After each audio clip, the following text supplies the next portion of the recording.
बरेली में निकाली गई श्री बालाजी महाराज की भव्य शोभा यात्रा, जगह जगह हुआ फूलों से स्वागत। बरेली 6 अप्रैल को संपूर्ण भारत में श्री हनुमान जी जन्मोत्सव मनाया गया। बरेली में भी गुरुवार को श्री बालाजी दरबार समिति द्वारा श्री बालाजी मंदिर सौकारा में भव्य आयोजन किया गया। आज उसके दूसरे चरण के कार्यक्रम में श्री बालाजी महाराज की शोभा यात्रा जैन मंदिर रामपुर गार्डन से निकाली गई, जो दोपहर 12:30 बजे आरंभ हुई। शोभा यात्रा के आरंभ में जिला पंचायत अध्यक्ष रश्मि पटेल तथा अनिल कुमार सक्सेना एडवोकेट ने आरती उतार कर शुरुआत की। उसके बाद शोभा यात्रा कालीबाड़ी, श्यामगंज, आलमगीरगंज, कुतुब थाना, बड़ा बाजार से गुजरी, जहां फूल मालाओं और पुष्प वर्षा से शानदार स्वागत हुआ। उसके आगे यात्रा श्री बालाजी दरबार सौकारे में विश्राम हुआ। साथ ही मनोकामना हवन किया गया। भक्तों के लिए भंडारे का आयोजन हुआ। महाआरती के पश्चात 56 भोग प्रसाद के उपरांत कार्यक्रम का विधि विधान से समापन हुआ। शोभा यात्रा में महंत अभिषेक मिश्रा, उप महंत आयुष मिश्रा तथा उनके साथ शुभांश सक्सेना, हनु मिश्रा, प्रीति पाराशरी, श्वेता मिश्रा, किरण मिश्रा, कुश शुक्ला के अलावा कई और भक्त शामिल रहे। बरेली से गुरुवचन की रिपोर्ट। बरेली रूबरू।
आयोजन बाबा परिवार की तरफ से करा जाता है और एक बार पहले बालाजी से पदयात्रा करके जोत यात्रा लाए थे तो वो शहर में घुमाई थी।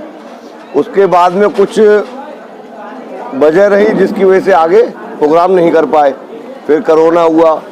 अब जाके ये 2 साल से लगातार निकल रही है और इसको नगर में बाबा को नगर भ्रमण के लिए शोभा यात्रा का आयोजन किया जाता है। हर कोई मंदिर नहीं आ सकता तो बाबा को पूरे नगर में भ्रमण कराया जाता है। कलयुग के एकमात्र राजा हनुमान जी महाराज हैं। सभी देवी देवता अपनी अपनी सारी पावर टन्नी उन्हें देकर अपने अपने धाम को जाएंगे कि कलयुग का सामना आप ही करोगे। तो कलयुग के सामना करने वाले देवता को सबसे अवगत कराने के लिए इस शोभा यात्रा का आयोजन किया जाता है। आज जो शोभा यात्रा में आपने झांकियां लगाई थी उसका क्या प्रयोजन है? अलग अलग तरीके की झांकियां थी हमने देखी। ऐसा होता है जैसे हम अपने फोटोग्राफ घर में कई तरह से लगाते हैं, बच्चों के, बड़ों के, उसी तरह के बाबा के कई स्वरूप हैं। तो बाबा के राम परिवार शोभा यात्रा में अनिवार्य होता है, इसलिए उसे लगाया गया। गणपति जी प्रथम निमंत्रण आपको पूर्ण करियो काज, इसलिए सबसे पहले गणेश जी का रथ हर यात्रा में चलना चाहिए, इसलिए वो चला। एक हनुमान जी का बाहुबली हनुमान जी करके बहुत सुंदर झांकी आई। तो हमारे मन में ये रहता कि सुंदर से सुंदर बाबा के नाम पे जो कार्य होना चाहिए वो होना चाहिए, तो उन्हें बुलवाया गया था। और पूरे मतलब बाजार में ये चर्चा रही कि महाराज समा बांध दिया बाहुबली हनुमान जी ने, और मैंने तो उन्हें छोड़ा ही नहीं बिल्कुल। हाँ, मैं तो चाह रहा था मुझे अपने साथ ही ले जाए। शाम के समय क्या क्या कार्यक्रम होते हैं? शाम के समय में यहाँ पे समापन के बाद में सबसे पहले भंडारा शुभारंभ हुआ है। अभी चली रहा भंडारा बाबा का। उधर मंदिर में कीर्तन शुरू हो गया है। कीर्तन के बाद महाआरती होगी जैसे 6 अप्रैल को हुई थी। उसके बाद 56 भोग वितरण होंगे। उसके बाद में जैसा कि बताया गया है हवन होगा और उसके बाद में जयकारा घाटे वाले का। एक अलग सवाल पूछूंगा आपसे। हाँ। बरेली में भागवत कथाएं हो रही हैं, राम कथाएं हो रही हैं, मानस ज्ञान यज्ञ हो रहा है, 51 कुंडीय यज्ञ हो रहा है। बरेली की पब्लिक पापी ज्यादा है या फिर इन्हीं आध्यात्मिक ज्यादा है? देखिए, जैसे जैसे कलयुग बढ़ेगा वैसे वैसे धर्म बढ़ेगा। जैसे जैसे लोग पाप करेंगे वैसे वैसे उस पाप से धुलने के रास्ते ढूंढेंगे। इसलिए ये आस्था कलयुग जैसे जैसे बढ़ रहा, आप देखो आस्था बढ़ती जा रही है। पहले पूरे पूरे साल में 1-2 प्रवक्ता आते थे, कथाएं करते थे, आज 1 महीने में 20-20। तो ये सब देखिए सनातन धर्म की बात है, कहना कुछ नहीं चाहूँगा, लेकिन सत्य आप भी जानते हैं, सत्य हम भी जानते हैं। आज जो लोग बाबा के बारे में नहीं जानते हैं वो बाबा की गद्दी लगाए बैठे। मैं आपको क्या से क्या बताऊं। तो अब ये क्या है, जब वो खुद गुमराह है तो वो दूसरों को क्या राह दिखाएंगे।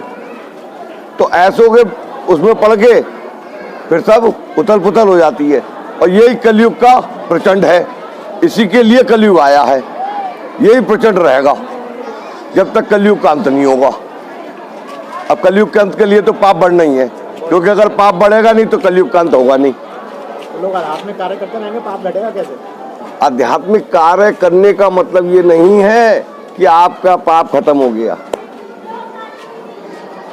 आपने किसी से लूट करी, आप आध्यात्मिक कार्य कर लिया तो वो लूट खत्म हो गई क्या? बोल महाराज जी महाराज की।